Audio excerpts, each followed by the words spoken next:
Support for this episode comes from Modern Football Technology. Modern Football Technology provides real-time opponent tendencies and self-scout while eliminating manual data entry into Huddle, DV Sport, and Exos. If you're tired of tools that are time-consuming to learn and perform inconsistently at best, then we recommend Modern Football for a fresh perspective. Schedule a demo today at teammofo.com to see a battle-tested tool that's proven to perform and deliver value. Mention Coach and Coordinator Podcast or use the coupon code CC10 to receive 10% off your first year. And listen to our recent episode featuring Folsom High School defensive coordinator Jordan Ersick to learn more about how the 2023 California State Champion uses modern football to dominate their opponents.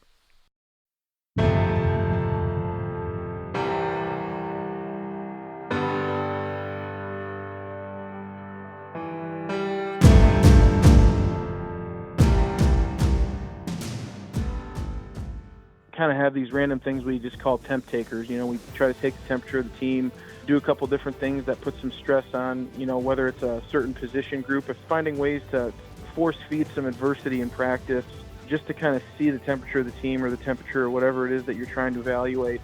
And then that really can allow you the information and the data that you need to make the best decision going forward. This season is flying by. For many high schools around the country, this is week 5, the midpoint of the season. While it's always time to adjust, midpoint is certainly a milestone to measure where your team is, the development of your players, and depth. And being sure you've covered the aspects of the game in the season that may come up later if they have not already. Today we talk to coaches from multiple levels about how they view this part of the season and the things they focus on to be sure the last half of the season goes well. We are joined by Dan Carrel, co-defensive coordinator and linebackers coach at Coastal Carolina, Michael Toerpr, head coach at Ithaca College, and Steve Steele, head coach of the 6-peat state champion Riggs High School in South Dakota, as they share their ideas on evaluating team progress and moving the team forward. What you see on tape is a direct reflection of what you teach and how you teach. Video is important, but if you don't teach well, you're not going to like what you see on your video. First Down Playbook has been helping coaches teach better for 13 years. It allows you to present installs, playbooks, and practice cards in half the time with NFL quality. Coaching tools like video pairing, a player app, practice schedules, and wristband sheets have made First Down Playbook a program management system with everything in one place. If you're in a position of leadership with your football program, receive a free 1-week look at First Down Playbook. Call them at 512-814-6158 or visit them on their website or social media. Mention Coach and Coordinator Podcast or use the coupon code COACH24 to receive a $100 discount off the normal $700 First Down Playbook team membership price. Links and the phone number are in the show notes. First, we talk with Coastal Carolina co-DC Dan Carrel. He shares what he believes are 2 very important aspects to focus on mid-season: being sure that you are developing depth with the down-the-line guys and fixing issues with plays that hurt you earlier in the season. Well, I think there's 2 things that come to mind. And the first one is personnel. Every team in the country in high school and college football, and probably in professional football as well, there's going to be guys that aren't playing very much who will be better than the guys who are playing. Like, they're going to develop and be better. There's a freshman on every roster in high school football right now who's going to be better than a guy who's a junior at some point, right? There's guys on every college roster who will develop to be better. And I think part of team progress is, even though these guys aren't a major factor game one, are we developing them at a rate to where we're going to make them a factor by the end of the season? And obviously some won't be, right? It's not going to be every guy, but do we have a real plan, or are we just – sometimes you just get so caught up with coaching the guys that are going to be on the field, which obviously we have to do a really good job of that, right? Because if we don't do a good job of that, they fire us and then somebody else is coaching. But are you striking a balance and developing that guy who might be ready game 5, 6, or 7? And you never know the way the rosters turn, you know, the way injuries happen, the way different things happen, academic situations, things of that nature in high school and college, that guy might have to play. Okay, so when I think about evaluating team progress, are our 2s and 3s and our talented young players getting better? And if they're getting better, is there a chance they're going to help us this year? So that's the first thing I think of. The next thing I would say is, are the same plays hurting us that were hurting us early in the year? And to give an example, there's a play, obviously, one play that 90% of people listening to this could draw up with their left hand is mesh. And I can remember being in staff rooms where maybe like you saw mesh 3 times in the first game, and 2 of them you fit it well, and 1 of them you didn't. You have to pay attention to the time that you didn't, and really evaluate why you didn't get it covered up or get it fit up right. Because if you get that exact situation again, and it shows up if you don't fix it, it's likely to show up the exact same way. So, maybe they called mesh 3 times, and you got 2 of them into cover 3 and 1 of them into man. And in the man one, we didn't have a great plan on how the low hole player was going to cut the crossers and how we're going to trade them off. Obviously, you could draw up 20 ways to do that. But we said, well, we covered the mesh 2 out of 3 times. We were efficient against it. Okay, but we have to really dig into why the one time didn't work, and are we going to get that fixed in that coverage? In that coverage with that personnel group on the field for us, maybe it was nickel, maybe it was dime, whatever, and are we specific with getting that fixed? Because what's going to happen is you're going to let that go, and you're going to play mesh really well for 4 weeks, and then week 6 rolls around, and you get the exact same situation versus the exact same personnel group, and versus man, and they pick you and they make a first down they didn't need to make. So I think that, obviously, are we getting the young players, the talented players that we know are going to be the next guys up? Are we getting them ready within the context of coaching the guys who are starting and the backups, right? Those the most important guys. But we also have to be diligent to get the down the line guys who are going to be our next guys up ready to go. And then are the same plays and same things hurting us in the middle part of the season that were hurting us in the early part of the season, right? So we get the problems fixed. As coaches, we know that some of the biggest hurdles to our team's success can come from off the field. Your team needs support to tackle the endless list of expenses, uniforms, training equipment, travel, and more. But raising that money can feel like a full-time job. Thankfully, there's Vertical Raise. Vertical Raise is the premier online fundraising platform using innovative technology to create the easiest and most efficient system available. Raise more money in less time with a local fundraising coach who works with your team every step of the way to customize the ideal fundraiser. With options for online donations, digital discount cards, premium product sales, and even spirit shops, Vertical Raise has top-of-the-line solutions for every fundraising style. To find out more, visit verticalraise.com and we'll get you connected with an exclusive offer on your first fundraiser. Next, we talk with Michael Toerpr, head coach of Ithaca College. He talks about developing the depth and keeping players competing and on their toes as they hit midseason, and how to start working in younger players who've shown they have some ability that may help the team now.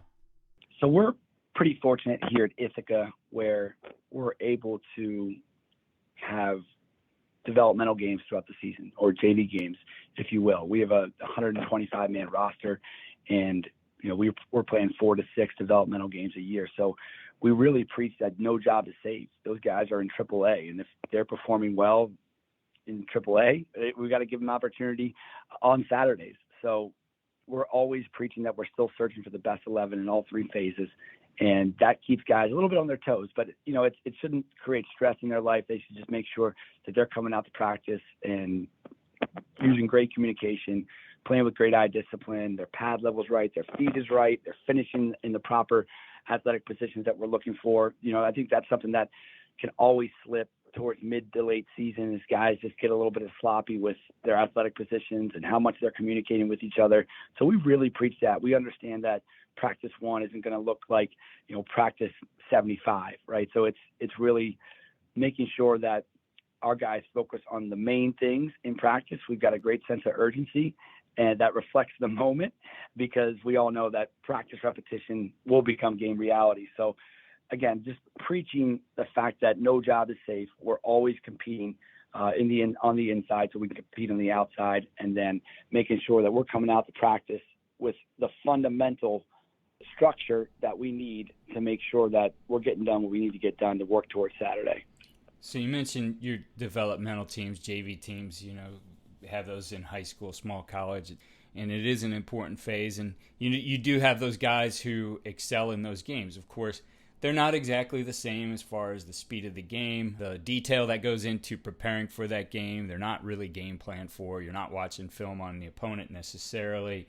So there are some differences. But when you do see that guy who shows that potential, what's the way of maybe working him in a little bit more, especially though if that other guy is performing well at the varsity level? It starts in special teams. So if you got guys that are showing up in those JV developmental games that are playing with great excitement, maybe not everybody's responsibilities are going to be 100%. They're going to grade out the best, but is their motor going? When the competition heats up in those situational moments, does their game raise? And that's really how we're trying to identify early risers in our program. And then can we get them into a special team at a home game? Maybe they're not traveling yet, but let's just see them run down as a 6 on kickoff and see what happens here. And a lot of times those guys will get in there and they're going to make a play and we're going to be like, okay, this checks out. So I think that's, and injuries happen. So there's opportunities that will be had. Not that guys are losing their spots, but it's as the year wears down on people, certainly we're going to need some depth. So I think it really works out well with us being able to evaluate those young guys and get a good feel for who are the guys that shine when the lights are the brightest, and let's give them an opportunity on Saturdays. We finished with Steve Steele, who's led Riggs High School to 6 South Dakota State championships in a row. He discusses how they handle any issues within the team by using what he calls temp takers and how they manufacture adversity so that being in adverse situations won't hurt them later in the season. Yeah, I think the biggest thing that we do is we kind of have these random things we just call temp takers. We try to take the temperature of the team, do a couple different things that put some stress on, whether it's a certain position group, if there's a dilemma, where there's guys that have been kind of trading starts or, there's not a clear-cut position, or if there's a leadership question, that you test the leadership, but, kind of finding ways to force feed some adversity in practice just to kind of see the temperature of the team or the temperature or whatever it is that you're trying to evaluate. And then that really can allow you the information and the data that you need to make the best decision going forward. If you're kind of sensing a leadership dilemma and you take the test of it and it's not a good response, then, maybe you've got to switch up the leadership. Maybe you've got to, have a conversation at the very least about the leadership and about the direction that the kids or the leaders on the team are going. If it's position battles, and you're really kind of trying to figure out who's the ride or die guy, then, sometimes those can clear up that picture as well, or someone else can step down and you can see that comfort, and I think that's another big part that can come up in the middle of the season, is especially if you're having success, is the comfort. If guys are getting too comfortable, then, getting that culture shock of adversity right in the middle of the season can be a good wake-up call, and, then you can kind of hopefully beat them to the punch where you're not taking a loss as a wake-up call. You're taking a couple really hard, physical, challenging practices to do that instead. That's the biggest thing that we've done, is whether the temp takers for us, it's something that our coaching staff discusses, and it's not always the same thing necessarily. It's not even always about the same group of the team. Obviously, every team is very different. So kind of figuring out what's going to make or break your team in those early weeks and the identity, and then kind of testing out the temperature and figuring out, is this the path that we need to be on? Even if we're undefeated, are we risking losing when it matters, or is there something that we can address now? And we've been able to do that pretty well through taking the little idea of testing out the temperature and seeing if it's where it needs to be right at this moment, and if not, then how do we get it back? I love that idea of the temp takers, and you mentioned risking losing later. Especially you get on a roll in the beginning of the season, sometimes you get those blind spots. Can you give us an example of something it was a temp taker for you that maybe saved you down the line when you identified it there and were able to make some adjustments? Yeah, a few years ago, we were on a roll. We hadn't had really a competitive game, I'd say 2/3 of the way through the season, or later middle half of the season, and we hadn't really been pushed in a game yet. We were undefeated, and I think our closest game was 30 points or so. You kind of felt a little bit of that complacency setting in. So that was the challenging part, was that, so how do we respond when we're pushed, because we haven't been pushed in a game, and if we happen to get pushed in the playoffs and we don't respond well, the season's over with a loss, no matter what our record was to that point. So, we just kind of designed a couple practices where We brought flags out and we were throwing flags. We kept moving the offense back. We kept trying to do everything we could to force feed that adversity and just see what would happen. Would the kids turn on each other? Would they be blaming? Would they yell at the coaches? Would they be upset? Same thing with the defense. We tried to give the scout offense as many breaks as we could.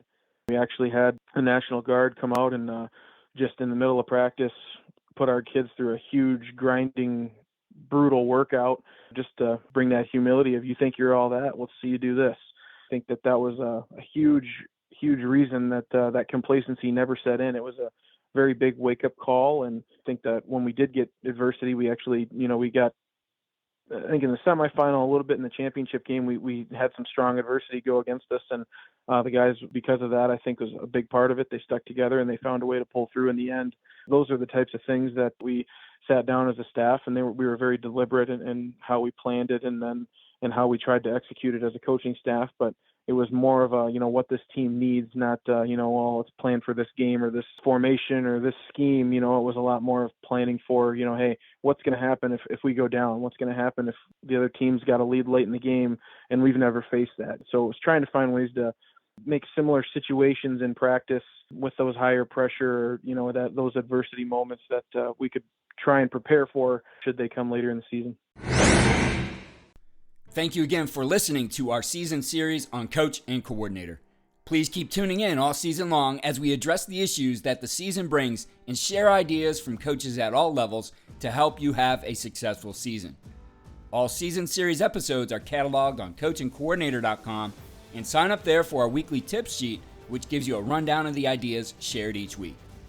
Be sure to check the show notes for related episodes and resources from the coaches who appeared today.